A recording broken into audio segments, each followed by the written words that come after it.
الحمد لله نحمده ونستعينه ونستغفره ونؤمن به ونتوكل عليه ونعوذ بالله من شرور أنفسنا ومن سيئات أعمالنا من يهده الله فلا مضل له ومن يضلله فلا هادي له ونشهد أن لا إله إلا الله وحده لا شريك له ونشهد أن سيدنا ومولانا محمدًا عبده ورسوله أما بعد فأعوذ بالله من الشيطان الرجيم بسم الله الرحمن الرحيم لقد كان لكم في رسول الله أسوة حسنة لمن كان يرجو الله واليوم الآخر وذكر الله كثيرا وقال الله تعالى وعاشروهن بالمعروف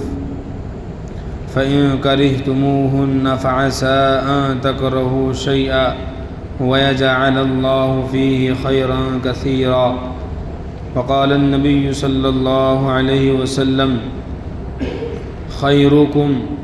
خيركم لأهله وأنا خيركم لأهلي او كما قال النبي صلی اللہ علیہ وسلم خلاف پیمبر کسے راہ گزید ہرگز بمنزل نہ خواہد رسید۔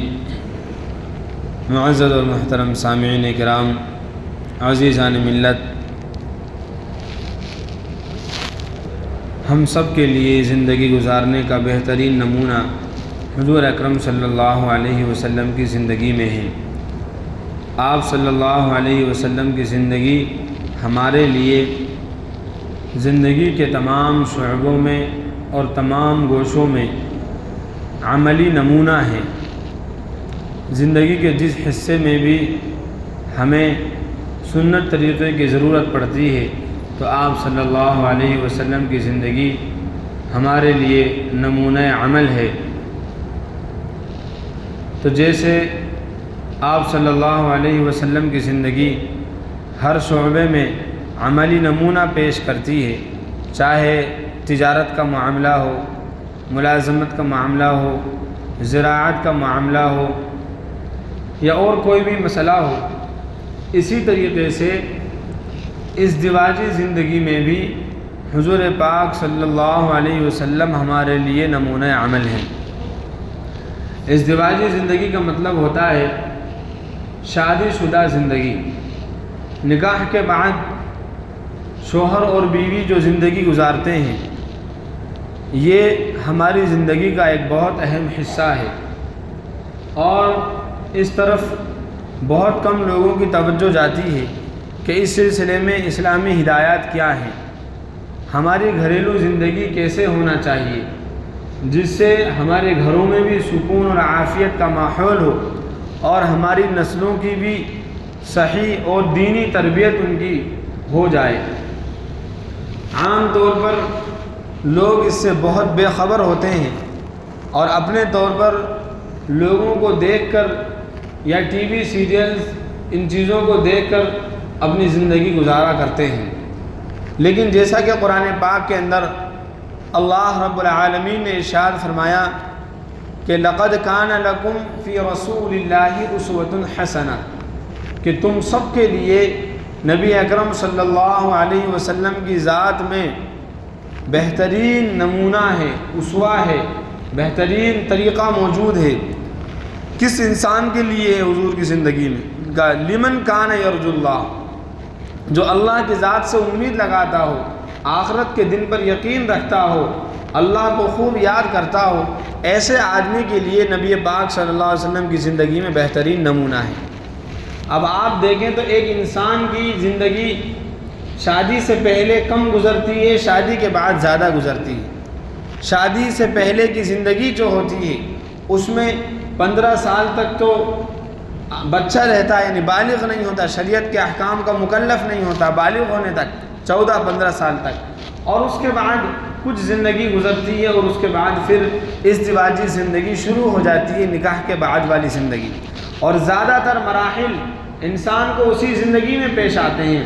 بچوں کا معاملہ ہے، بچوں کی تربیت کا مسئلہ ہے، اور خرچ کرنے کا مسئلہ ہے، تربیت کا مسئلہ ہے، یہ تمام کی تمام چیزیں جو انسانی زندگی کا، ہماری زندگی کا بہت بڑا حصہ ہیں، اس کو سیکھنا اور خاص طور پر نبی اکرم صلی اللہ علیہ وسلم کی زندگی کی روشنی میں سیکھنا ہمارے لیے بہت ضروری ہے۔ دیکھیے، انسان کے تعلقات ہوا کرتے ہیں، کسی سے تجارت کا تعلق ہے، کسی سے دوستی کا تعلق ہے، کسی سے ملازمت کا تعلق ہے، الگ الگ تعلقات ہوتے ہیں، اور انسان اپنے آپ کو ان تعلقات میں اچھا بنا کر پیش کرتا ہے، چاہے وہ حقیقت میں ایسا ہو یا نہ ہو۔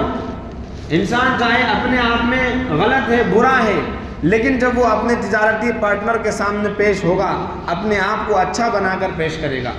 نجی زندگی میں کوئی انسان چاہے جھوٹا ہو، لیکن جب وہ اپنے افسر کے سامنے جائے گا تو ایسا ظاہر کرے گا کہ میں بہت سچا ہوں، یعنی اپنی صفائی پیش کرے گا، اپنے آپ کو اچھا بنا کر پیش کرے گا۔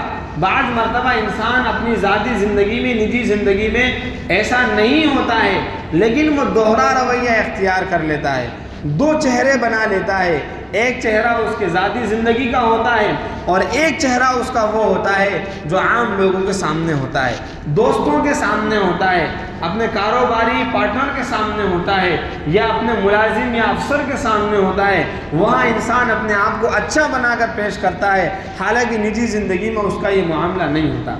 لیکن یہ چیز ایک حد تک چل سکتی ہے، لیکن ایک تعلق ہماری زندگی کا جو جڑتا ہے وہ ہماری بیوی سے جڑتا ہے، جس کو شریک حیات کہا جاتا ہے، جو زندگی کا شریک ہے، یعنی زندگی کا پارٹنر ہے، انگریزی میں جس کو لائف پارٹنر کہا جاتا ہے۔ اس کے ساتھ کوئی انسان دو رخی یا دو چہروں والا معاملہ نہیں کر سکتا، کیونکہ وہ سکھ کا بھی ساتھی ہے، دکھ کا بھی ساتھی ہے، خوشی کا بھی ساتھی ہے، غم کا بھی ساتھی ہے۔ وہاں انسان کو ہر وقت رہنا ہے، لہذا وہاں انسان کے اچھے اور برے اخلاق کا یا اس کے نرم گرم مزاج کا صحیح طور پر پتہ چل جاتا ہے۔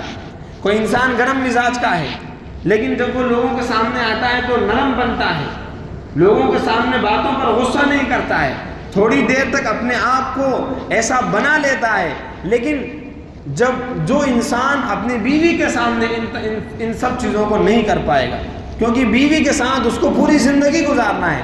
لہذا حضور پاک صلی اللہ علیہ وسلم نے اپنی بیویوں کے ساتھ کس طریقے سے زندگی گزاری وہ ہمارے لیے نمونہ عمل ہے۔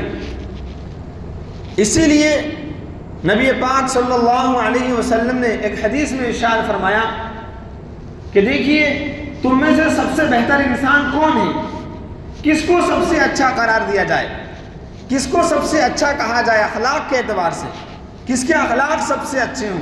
فرمایا خیرکم لأہلہ، ترمذی شریف کی روایت ہے، تم میں سب سے بہترین انسان وہ ہے جو اپنے گھر والوں کے ساتھ بہت اچھا رہتا ہے۔ عام لوگوں کے ساتھ آدمی اچھا رہ لے گا، لیکن ظاہر سی بات ہے کہ چند گھنٹوں کا معاملہ ہے، چند منٹوں کا معاملہ ہے، ہمیشہ کی زندگی تو اپنے گھر والوں کے ساتھ گزارنا ہے۔ کہا گھر والوں کے ساتھ جس کے اچھے اخلاق ہوں گے، نرم مزاج ہوگا، محبت کا تعلق ہوگا، ایمانداری کے ساتھ ان کے ساتھ پیش آئے گا، تو فرمایا یہ انسان سب سے اچھا ہے، سب سے بہتر ہے۔ اور پھر یہی نہیں فرمایا بلکہ آگے بطور مثال کے فرمایا وَأَنَا خَيْرُكُمْ لِأَهْلِي، اور میں میرے گھر والوں کے ساتھ تم میں سب سے بہترین برتاؤ کرنے والا ہوں، تم میں سب سے اچھا ہوں۔ یعنی ترغیب بھی دی کہ تم اپنے گھر والوں کے ساتھ اچھا معاملہ کرو، نیکی کا معاملہ کرو، محبت کا برتاؤ کرو۔ گھر والوں سے مراد شریک حیات ہے، اہلیہ ہے۔ آج ہم دیکھیں ہمارے معاشرے میں کیا ہوتا ہے، کوئی تربیتی نظام نہیں ہے، کوئی دینداری نہیں ہے، تو شادی کے چند دنوں کے بعد حالات بگڑنے لگتے ہیں، میاں بیوی کے اندر محبت کے بجائے نفرت پیدا ہو جاتی ہے، دونوں ایک دوسرے سے رخ پھیر لیا کرتے ہیں۔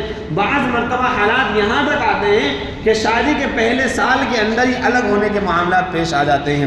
یہاں تک ہمارے پاس بات پہنچی ہے کہ شادی کے ایک ہفتے کے بعد ہی طلاق کی بات شروع ہو جاتی ہے کہ ہمیں ساتھ نہیں رہنا ہے۔ آخر حدیث میں تو فرمایا گیا کہ دو نکاح کرنے والوں میں جو محبت ہوتی ہے ایسی محبت کہیں اور نظر نہیں آتی. یعنی نکاح محبت کا ذریعہ ہے، اس سے تو محبت پیدا ہونا چاہیے تھی، اس نکاح کے ذریعے سے تو آپس میں سکون آنا چاہیے تھا، خوشگواری آنا چاہیے تھی. لیکن کیا بات ہے کہ زندگی اور مشکل بنتی جا رہی ہے، زندگی میں اور پریشانیاں آ رہی ہیں. ظاہر ہے کہ اس کی وجہ یہ ہے کہ شادی کے بعد زندگی کی جو تربیت ہونا چاہیے، زندگی گزارنے کا جو طریقہ ہونا چاہیے، اس سے اکثر لوگ نا واقف ہیں. اسی لیے ضروری ہوا کہ یہ جو موسم ہے اس میں بہت شادیاں ہوتی ہیں، چھٹی کا زمانہ ہے، اپریل مئی کا، اس میں حد سے زیادہ شادیاں ہوتی ہیں. تو ضروری ہے کہ حضور پاک صلی اللہ علیہ وسلم کا اپنے بیویوں کے ساتھ کیا معاملہ رہا کرتا تھا وہ ہمارے سامنے آ جائے. دیکھیے ہم سب کے آقا اور مولا امام الانبیاء سرور کون و مکان فخر دونوں جہاں محمد رسول اللہ صلی اللہ علیہ وسلم کو اللہ نے ساری کائنات کا نبی بنایا تھا، اور آپ صلی اللہ علیہ وسلم کے خصوصی الگ اختیارات بھی تھے. آپ صلی اللہ علیہ وسلم کو اللہ نے بے شمار خوبیوں سے نوازا تھا. اب دین کی دعوت دور دور تک پہنچانا ہے، دین کا کام مردوں میں بھی کرنا ہے، عورتوں میں بھی کرنا ہے. اس لیے اللہ تعالیٰ نے آپ صلی اللہ علیہ وسلم کو نکاح کے معاملے میں خصوصی رعایت دی. عام انسان کو، عام ایمان والے کو عدل اور انصاف کی شرط کے ساتھ 4 بیویوں سے نکاح کرنے کی اجازت ہے بیک وقت. ایک وقت میں ایک شخص عدل و انصاف کے ساتھ 4 عورتوں سے نکاح کر سکتا ہے، 4 عورتوں کو اپنے نکاح میں رکھ سکتا ہے. اس میں شرعاً کوئی برائی نہیں، کوئی قباحت نہیں. شرط یہ ہے کہ عدل کا معاملہ کرے، انصاف کا معاملہ کرے، ان کے حقوق کی ادائیگی کا خیال رکھے، چاہے وہ 1 نکاح کرے یا 2 کرے یا 3 کرے یا 4 کرے. ایک وقت میں 4 سے زائد نکاح کی اجازت نہیں ہے. لیکن حضور پاک صلی اللہ علیہ وسلم کو 4 سے زیادہ نکاح کی اجازت دی گئی. ایک وقت میں آپ صلی اللہ علیہ وسلم کی 9 بیویاں تھیں اور 11 ازواج مطہرات آپ صلی اللہ علیہ وسلم کے عہد میں آئیں. یہ اللہ تعالیٰ نے آپ صلی اللہ علیہ وسلم کو خاص اجازت دی دین کی دعوت کے لیے، تاکہ زیادہ پریوار جڑ جائیں.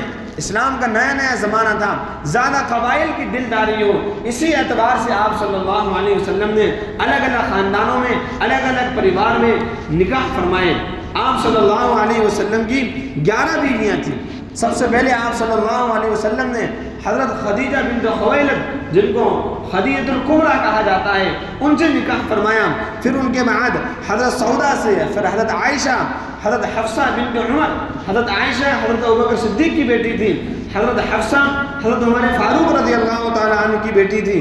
حضرت زینب بنت خزیمہ، یہ سب امہات المؤمنین ہیں. ایک حضرت زینب بنت جحش ہیں، ایک حضرت ام سلمہ رضی اللہ تعالیٰ عنہ ہیں، حضرت جویریہ بنت حارث ہیں، حضرت ام حبیبہ بنت ابو سفیان ہیں، حضرت حفصہ رضی اللہ تعالیٰ عنہ اور حضرت میمونہ رضی اللہ تعالیٰ عنہ.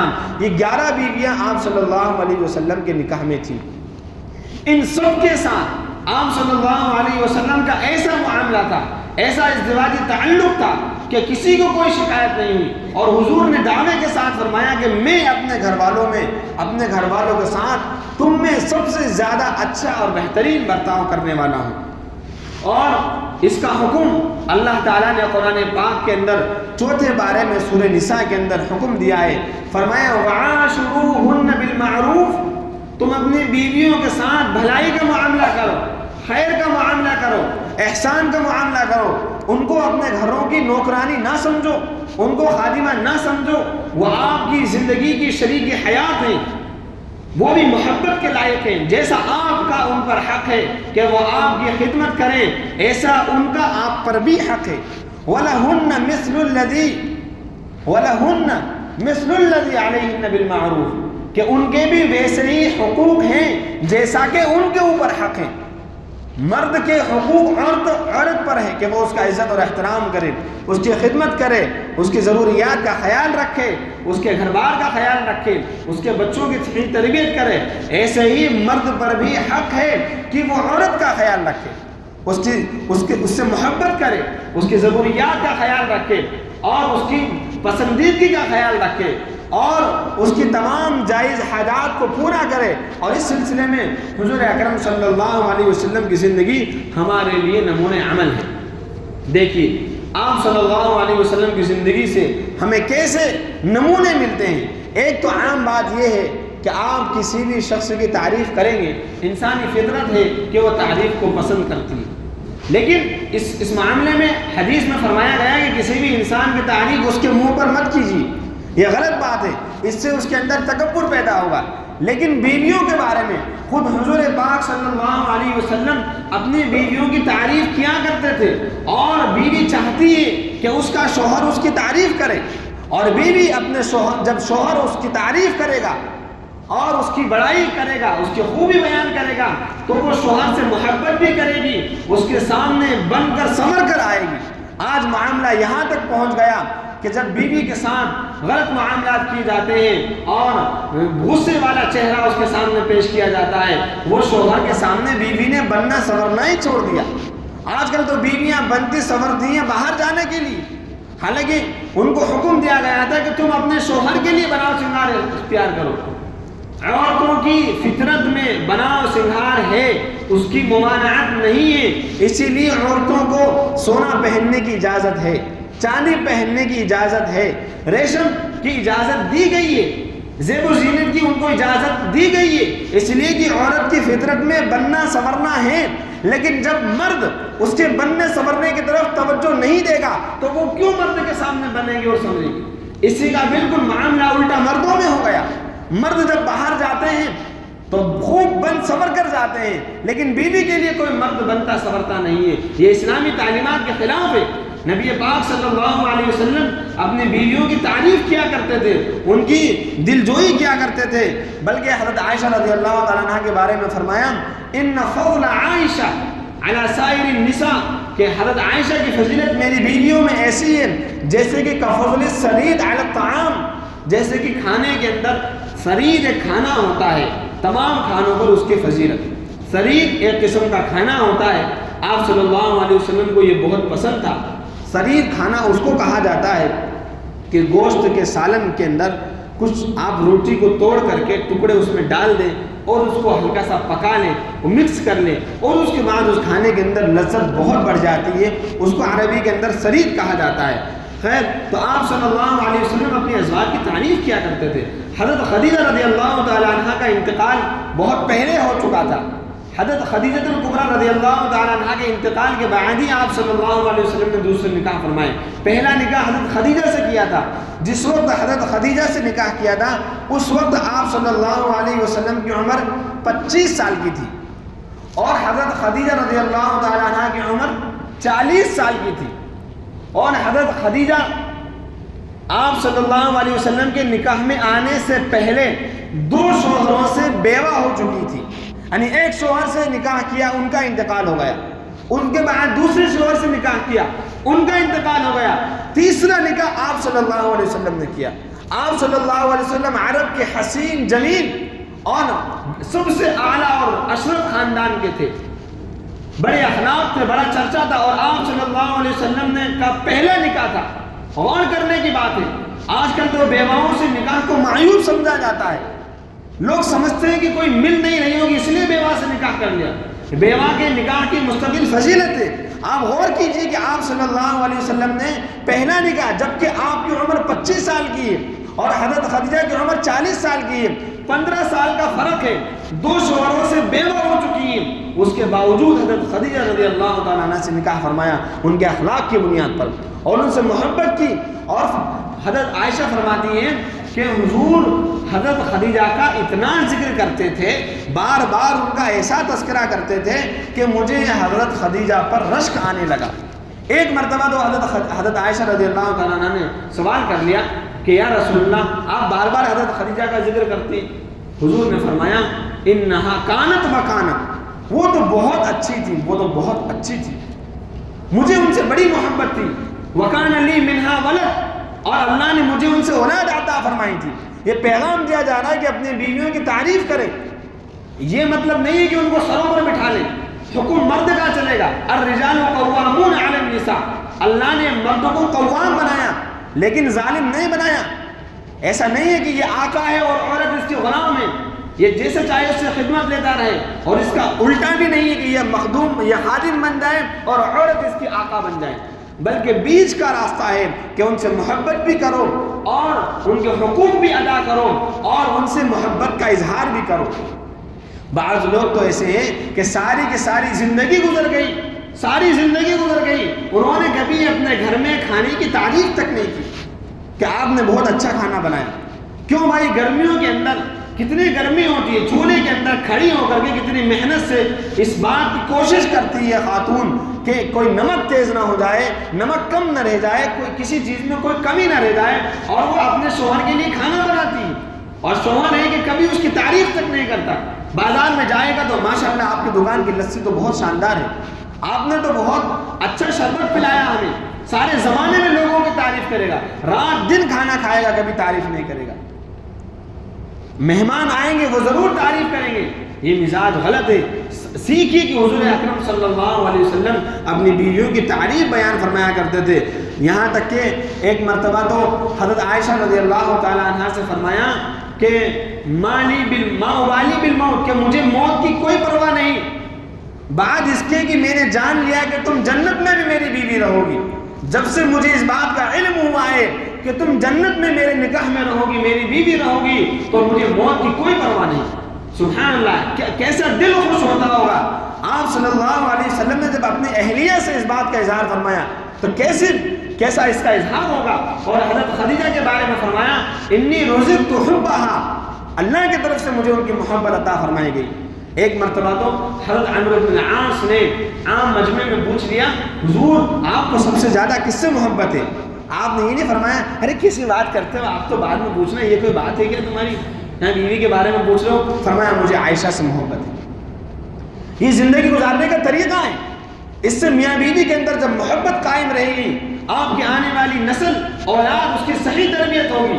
آج ماں باپ کے جھگڑوں نے ہماری نسلوں کو بگاڑ کر رکھ دیا، بچہ 5 سال سے لے کر 15 سال تک روزانہ ماں باپ کے جھگڑے دیکھ رہا ہے، اس کا مزاج بھی جھگڑالو بن گیا، وہ دیکھتا ہے کہ روزانہ صبح شام باپ ماں سے جھگڑ رہا ہے، کبھی ڈانٹتا ہے کبھی گالی بکتا ہے، گھر میں آتا ہے تو گرجتا ہوا ببر شیر کی طرح چیختا چلاتا ہوا دھاڑتا ہوا، یہ کہاں ہے وہ کہاں ہے، ابھی تک یہ کیوں نہیں کیا، آج روٹی کیوں جل گئی، کھانے میں نمک تیز کیوں ہو گیا۔ جب ایسا چیختا دھاڑتا ہوا شیر کی طرح وہ اپنے گھر کے اندر رہے گا تو بتلائیے اولاد اس سے کیا سبق لے گی؟ وہ دیکھے گا کہ میری ماں کی تذلیل کی جاتی ہے۔ اور عزیزان ملت، یہ سب چیزیں نبی پاک صلی اللہ علیہ وسلم کی زندگی میں موجود ہیں۔ آپ دیکھیں حضرت صفیہ رضی اللہ تعالیٰ عنہ، آپ حضور کو دیکھیں کہ کیسے اپنے بیویوں کے ساتھ آپ کے تعلقات تھے۔ یہ اونٹ پر سوار ہوا کرتی تھی، تو ظاہر ہے اونٹ بڑا جانور ہے، اونچا جانور ہے، تو خاتون کوئی بھی لیڈیز براہ راست اونٹ پر نہیں چڑھ سکتی۔ آپ صلی اللہ علیہ وسلم نے اپنا گھٹنا ایسے بچھایا، ایسے گھٹنا کھڑا کیا، پھر ایسے حضرت آپ کی بیوی حضرت صفیہ رضی اللہ تعالیٰ عنہ کو اس پر کھڑا، ایک پیر ان کا اپنے گھٹنے پر رکھا اور پھر ان کو جو ہے اونٹ پر سوار کیا۔ یہ بیویوں کے ساتھ تعلقات کی مثال ہے۔ ایک مرتبہ ایک سفر میں گئے، وہاں سے تشریف لا رہے تھے تو ایک خادم تھے، انجشا نام تھا ان کا، وہ سواری لے کر جا رہے تھے، اور ان کی سواری میں جو بگھی تھی اس میں ازواج مطہرات موجود تھی۔ حضور پاک اور وہ تیزی سے سواری چلائے جا رہے تھے، حضور پاک صلی اللہ علیہ وسلم نے ارشاد فرمایا رویتک یا انجشا، اے انجشا ذرا سنبھل کر آہستہ آہستہ چلاؤ، سوقو کا بالقواریر، تمہاری سواری کے اندر آبگینے موجود ہیں، یعنی اپنی بیویوں کی تعریف کی کہ تمہاری سواری کے اندر ہیرے جواہرات موجود ہیں، ایسے اشاروں کے اندر بھی تعریف کیا کرتے تھے۔ اور یہ کوئی عام بات نہیں ہے بلکہ قرآن کا حکم ہے وَعَاشِرُوهُنَّ بِالْمَعْرُوفِ، کہ ان کے ساتھ نیکی کا برتاؤ کرو، بھلائی کا معاملہ کرو۔ فَإِن كَرِهْتُمُوهُنَّ، اگر تم ان کو ناپسند کرتے ہو، فَعَسَىٰ أَن تَكْرَهُوا شَيْئًا وَيَجْعَلَ اللَّهُ فِيهِ خَيْرًا كَثِيرًا، تو بہت ممکن ہے کہ تم تو کسی چیز کو ناپسند کرو لیکن اللہ اس میں کوئی خیر ڈال دے۔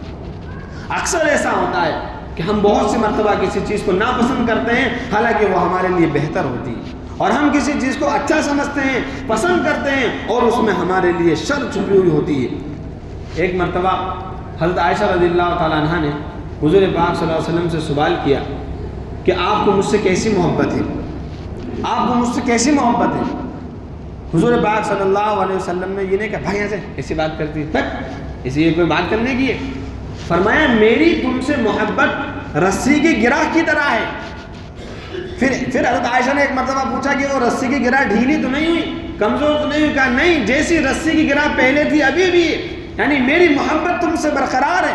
اور یہ صرف ایک بیوی کے ساتھ نہیں تھا، تمام کے ساتھ. جیسا کہ میں نے کہا قرآن پاک کے اندر عام مردوں کو 4 عورتوں کی اجازت ہے، اور حضور اکرم صلی اللہ علیہ وسلم کو اس سے بھی زیادہ نکاح کی اجازت دی گئی تھی. آپ کا یہ معمول تھا کہ عصر کی نماز کے بعد آپ تمام کے تمام ازواج مطہرات کے گھروں پر چکر لگایا کرتے تھے اور ان کی ضروریات کو معلوم کرتے اور ان سے پوچھ تاچھ کرتے. بلکہ روایت میں یہاں تک تذکرہ ملتا ہے کہ اگر کوئی بیوی ناراض ہو جاتی تو بیوی کو ناراض ہونے کا بھی حق ہے. ایسا نہیں کہ وہ ناراض نہیں ہو سکتی، ناراض ہونے کا حق ہے. ایک مرتبہ حضرت عمر فاروق رضی اللہ تعالیٰ عنہ کی ان کی بیوی سے بحث ہو گئی کسی بات پر. انہوں نے کچھ کہا، ان کی بیوی نے جواب دے دیا. تو وہ کہنے لگے حضرت عمر فاروق کہ مجھے جواب دیتی ہوں، آپ کی شکایت کروں گا. کہا کہ حضور صلی اللہ علیہ وسلم کو بھی ان کی بیویاں جواب دے دیتی ہیں اور بعض مرتبہ شام تک بات کرنا چھوڑ دیتی ہیں. یعنی میاں بیوی کے اندر یہ عام بات ہے، ایسا نہیں کہ بہت بڑا مسئلہ ہو گیا. یہاں تو ذرا سی کوئی بات ہوئی، جا تجھے نمانے کی نہیں سنی، طلاق طلاق طلاق ہو جائے. اب اس کے بعد بھگے پھر رہے ہیں، ارے وہ غصے میں میں نے طلاق دے دیے، وہ غصے میں میں نے ایسا کہہ دیا. میرے بھائی یہ غصے والا رشتہ نہیں ہے. اسے محبت کے ساتھ، استواری کے ساتھ اور ضروریات کا خیال کرتے ہوئے پورا کرنا نبی اکرم صلی اللہ علیہ وسلم کی زندگی سے ہمیں سیکھنے کو ملتا ہے. تو آپ صلی اللہ علیہ وسلم اپنی بیویوں پر ان کے ساتھ محبت کا بھی معاملہ کرتے تھے اور ان کے ساتھ یہاں تک کہ عمر کا بھی خیال رکھا کرتے تھے. دیکھیے نکاح میں بعض مرتبہ بیوی کی عمر کم بھی رہ سکتی ہے، عمر کے اعتبار سے شوق ہوا کرتے ہیں. ہوتا ہے کہ نہیں ہوتا ہے؟ کم عمر ہے تو کھلونے پسند رہیں گے، جوانی کی عمر ہے زیب و زینت کا شوق رہے گا، بڑھاپے کی عمر آ گئی لالچ کا شوق لگ جائے گا. بہت ساری چیزیں ہوتی ہیں عمر کے ساتھ ساتھ. حضرت عائشہ رضی اللہ تعالیٰ عنہ کا جب نکاح ہوا تو ان کی عمر کم تھی، بچپنا تھا ان کے اندر، تو آپ کو گڑیاں پسند تھی. حضور نے ان کو اجازت دے دی کھیلنے کی. اور ایک مرتبہ عید کا موقع تھا، آپ صلی اللہ علیہ وسلم لیٹے ہوئے تھے کپڑا اوڑھ کر کے، اور حضرت ابو بکر صدیق تشریف لائے تو 2 چھوٹی چھوٹی بچیاں حضرت عائشہ رضی اللہ تعالیٰ عنہ کے سامنے دف بجا رہی تھی. دف سمجھتے ہو؟ دف ہوتا ہے ایک طرف سے اس کا وہ نکلا ہوا رہتا ہے، پیک نہیں رہتا، وہ جو بجانے والا رہتا ہے. تو ایک طرف تو اس میں چمڑے کا بنتا ہے، وہ ایک طرف تو وہ پیک رہتا ہے اور ایک طرف سے کھلا رہتا ہے. اس کو بجاتے تو اس میں بھپ بھپ کی آواز آتی ہے. تو دف بجا رہے تھے. حضرت ابوبکر صدیق نے منع کر دیا، ڈانٹا. حضور پاک صلی اللہ علیہ وسلم نے فرمایا کہ کیا پریشانی ہے، بجانے دو، ان کو سننے دو. یعنی ان کا شوق ہے، ان کو اچھا لگ رہا ہے تو آپ ان کو اس سے منع مت کیجیے. حضرت عائشہ رضی اللہ تعالیٰ عنہ کو حبشیوں کا کھیل بڑا پسند تھا. حبشی لوگ ایک کھیل کھیلا کرتے تھے، حضرت عائشہ کو اس کا بڑا شوق تھا. تو حضور پاک صلی اللہ علیہ وسلم دکھانے کے لیے لے گئے اور آپ صلی اللہ علیہ وسلم کھڑے رہے. حضرت عائشہ نے آپ کے کندھے پر اپنا ہاتھ رکھا اور پورا کھیل دیکھا، اور جب تک حضرت عائشہ خود اس کھیل سے دور نہیں ہوئی، اپنا ہاتھ نہیں ہٹایا، تب تک آپ صلی اللہ علیہ وسلم نے ان کا خیال کیا، ان کی رعایت کی. عزیزان محترم، یہ سب باتیں اس لیے بیان کی جاتی ہیں کہ جب ازدواجی زندگی بہتر ہوگی، خوشگوار ہوگی، آنے والی نسلوں پر بھی اس کا تعلق پڑے گا. انہیں ان کے حقوق میں سے ایک حق یہ بھی ہے کہ مالی اخراجات بھی ان پر کیے جائے. مالی خرچ یعنی اس کی جو ضروریات ہیں، یہ بھی بیوی کا حق ہے. ہم لوگ یہ سمجھتے ہیں کہ اگر گھر والوں پر خرچ کریں گے تو یہ تو بیکار میں جائے گا. نہیں، یہ بھی صدقہ ہے. اور ایک حدیث میں آپ صلی اللہ علیہ وسلم نے فرمایا کہ یہ افضل صدقہ ہے. افضل صدقہ میں فرمایا کہ افضل صدقہ یہ ہے، اعظم الصدقہ دینار تنفقه علی اہلک. بہتر اور افضل صدقہ یہ ہے جو تم اپنے گھر والوں پر خرچ کرو. یعنی اپنے گھر والوں پر خرچ کرنا یہ صدقے میں شامل ہے. اور آپ صلی اللہ علیہ وسلم خرچ کیا کرتے تھے اپنی بیویوں پر، اور یہ صدقے میں شامل ہے. لہذا بیویوں پر یا اپنے گھر والوں پر خرچ کرنے میں تنگی محسوس نہ کریں، لیکن غلط فضول خرچی یا ناجائز شوق سے بھی خیال رکھیں، اس سے بھی احتیاط کرنا ضروری ہے. اور ایک آخری چیز یہ ہے کہ ان تمام باتوں کے ساتھ ساتھ حضور پاک صلی اللہ علیہ وسلم اپنی ازواج کی تربیت بھی کیا کرتے تھے. ان کی تربیت بھی کرنا چاہیے. بعض مرتبہ بیوی کم پڑھی لکھی یا ایسے خاندان سے آئی جہاں کوئی خاص تربیت نہیں تھی، تو اس کا حل یہ نہیں کہ اس کو بھگا دیا جائے. حل یہ کہ آپ بھی ان کی تربیت کریں، آپ بھی ان کو سمجھائیں۔ حدیث میں آپ نے سنا ہوگا جب رمضان کا آخر اشرا ہوتا تھا کان یوقظ اہلہ، آپ صلی اللہ علیہ وسلم اپنے گھر والوں کو، اپنی بیویوں کو جگایا کرتے تھے نماز پڑھنے کے لیے، اور دوسری چیزوں میں ان کو ترغیب دیا کرتے تھے۔ حضرت عائشہ کو ایک مرتبہ خرچ کرنے کی ترغیب دی کہ گن گن کر خرچ مت کیا کرو، نہیں تو اللہ بھی گن گن کر دیں گے، یعنی خوب خرچ کرو تو اللہ بھی بے شمار دیں گے۔ ابھی مسجد کا تقاضا آئے گا خوب خرچ کرو، اللہ بھی خوب دیں گے، گن گن کر کے دبا دبا کر کے دیں گے تو اللہ بھی اسی حساب سے ہمیں عطا فرمائیں گے۔ اللہ بندے کو اس کے گمان کے مطابق عطا فرمایا کرتے ہیں، اس لیے اس کا خیال رکھنا ضروری ہے۔ ایک حدیث میں ہے کہ حضور پاک صلی اللہ علیہ وسلم نے حضرت عائشہ کو بہت سی چیزیں سکھائی، اس میں سے شب قدر کی دعا بھی سکھائی کہ جب آپ کو شب قدر نصیب ہو جائے تو یہ دعا پڑھنا ہے، اللہم انک عفو تحب العفو فاعف عنی۔ اس سے پتہ چلا کہ اپنے گھر والوں کے ساتھ محبت سے پیش آنا، ان کی تربیت کرنا، ان کا مالی خیال رکھنا، ان کی ضرورتوں کا خیال رکھنا، اور حسن اخلاق کے ساتھ، محبت کے ساتھ ان کے ساتھ پیش آنا اور نیکی کا برتاؤ کرنا، یہ سب آپ صلی اللہ علیہ وسلم کے اخلاق میں سے ہیں۔ لہذا ہمیں بھی اپنے جن بچوں کی نئی شادیاں ہوتی ہیں یا اپنے جو بھی شادی شدہ ہیں، اس بات کا عہد کریں کہ وہ بھی اپنی زندگی کو خوشگوار بنائیں، بیویوں کو حقوق ادا کریں اور اپنے جو حقوق ہیں وہ بھی ادا کریں، اور ان کے جو حقوق ہیں ان کو بھی ادا کرنے کی ترغیب دیں۔ اس سے خوشگوار زندگی ہوگی، نئی نسل کی تعمیر ہوگی۔